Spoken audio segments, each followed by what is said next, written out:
সুপ্রিয় দর্শক, আসসালামু আলাইকুম। Iran, America, Israel.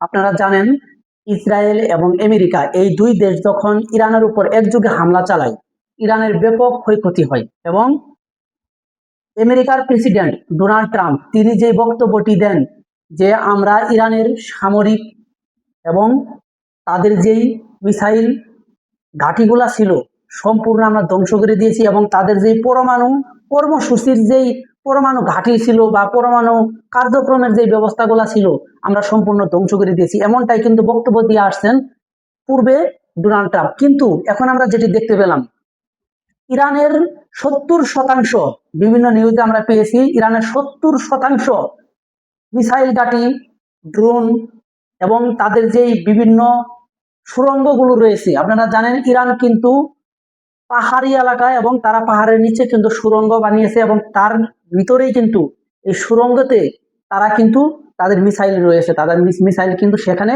তারা উৎপাদন করে বা কারখানা তাদের কিন্তু রয়েছে। তো এখন যে বিষয়টি সামনে এসেছে, এখন যখন এই যুদ্ধটি 60 দিনের একটি চুক্তি স্বাক্ষর হয় পাকিস্তানের মধ্যস্থতায়, তারপরেও কিন্তু ইরান আমেরিকা তারা কিন্তু কয়েকবার যুদ্ধ করে। আমেরিকা আপনারা জানেন বিভিন্নভাবে হরমুজ প্রণালীতে ইরানের জাহাজে হামলা চালাচ্ছে এবং ইরানও কিন্তু পাল্টা হামলা দিচ্ছে যাতে করে ইরানের জাহাজগুলো সুন্দরভাবে বিভিন্ন দেশে তেল রপ্তানি করতে পারে। তো এখন দেখেন যেই বিষয়টি সামনে এসেছে সেটি হলো আমেরিকার প্রেসিডেন্ট তিনি এখন বর্তমানে যে বক্তব্যটি দিয়েছেন ডোনাল্ড ট্রাম্প, তিনি জানিয়েছেন ইরানকে প্রয়োজনে আমরা পরমাণু হামলা করব।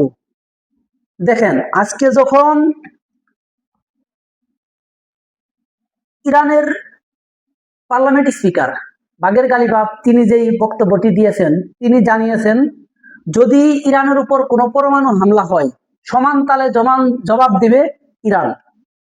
তাহলে এই তার যেই বক্তব্য, এই বক্তব্যের উপর ভিত্তি করে আমরা কি মনে করতে পারি বা আমরা ধরে নিতে পারি যে ইরানের হাতে সম্ভবত পরমাণু অস্ত্র রয়েছে, কিন্তু তারা আন্তর্জাতিক আইনের কাছে তারা কিন্তু এখনো আইনের কাছে তারা আইনকে শ্রদ্ধা করে এবং তারা কোনোভাবেই চাইতেছে না যে আরো বিভিন্ন নিষেধাজ্ঞায় পড়ুক। তারা ওই কারণে জনসম্মুখে বা সংবাদ মাধ্যমে তারা জানান দিচ্ছে না যে আমাদের কাছে পরমাণু অস্ত্র রয়েছে। কিন্তু আপনারা জানেন যখন তাদের দেশে যখন পরমাণু হামলা চালাবে তারা কিন্তু আর বসে থাকবে না, তারা কিন্তু সেটি জবাব দিবে, এমনটাই কিন্তু বলেছেন পার্লামেন্ট স্পিকার বাগের গালিবাফ। তার ধারাভাষ্য অনুযায়ী আমরা বুঝতে পারি যে ইরানের কাছে সম্ভবত পরমাণু অস্ত্র রয়েছে। তা না হলে ইরানের পার্লামেন্ট স্পিকার বাগের গালিবাফ কেন এই বক্তব্যটি দিবেন?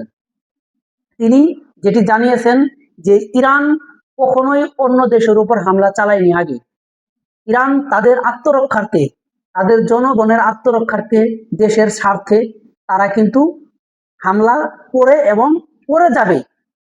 এমন বক্তব্য যখন আসলো তখন কিন্তু ঘুরে দাঁড়ালো তার প্রশাসন, এই আমেরিকার প্রশাসন, আমেরিকার যে শাসক ডোনাল্ড ট্রাম্প তিনি যেটা চাচ্ছিল যে মনে হয় ইরানের হাতে পরমাণু অস্ত্র নাই বা তাদের পরমাণু কর্মসূচি আমরা সম্পূর্ণ ধ্বংস করে দিয়েছি। এখন ডোনাল্ড ট্রাম্পের কিন্তু মাথায় হাত, কি হতে চলেছে, তিনি যেটা চাচ্ছিল বা তিনি যেটা চেয়েছিল সেটা কিন্তু কখনোই তিনি পায়নি আগেও এবং পরেও পাবে না, কারণ ইরান শক্তিশালী রাষ্ট্র হয়ে উঠেছে এবং তারা আমার মনে হয় তারা পরমাণু অস্ত্রধারী একটি দেশ তারা হয়ে গিয়েছে। তাদের হাতে সম্ভবত পরমাণু অস্ত্র আছে বিদায় তারা এমন ভাবে আমেরিকার বিরুদ্ধে যুদ্ধ করতে পারতেছে। আপনারা জানেন তারা কোনো প্রকার আমেরিকাকে ছাড় দিতেছে না এবং ইসরায়েলকে ছাড় দিতেছে না। আরেকটি বক্তব্য যেটি এসেছে ইরানের পররাষ্ট্রমন্ত্রী আব্বাস আরাকচি তিনি যেটি জানিয়েছেন, তার বক্তব্য অনুযায়ী তিনি যেটি জানিয়েছেন যে যদি আমেরিকা ইরানের উপর কোনো পরমাণু হামলা চালায় তাহলে ইসরায়েল নামক রাষ্ট্রটি মানচিত্র থেকে মুছে ফেলে দেওয়া হবে। এখন আপনারাই বলুন, ইরানের যদি সক্ষমতা না থাকে তাহলে এই বাক্যগুলো, এই কথাগুলো আসতো না।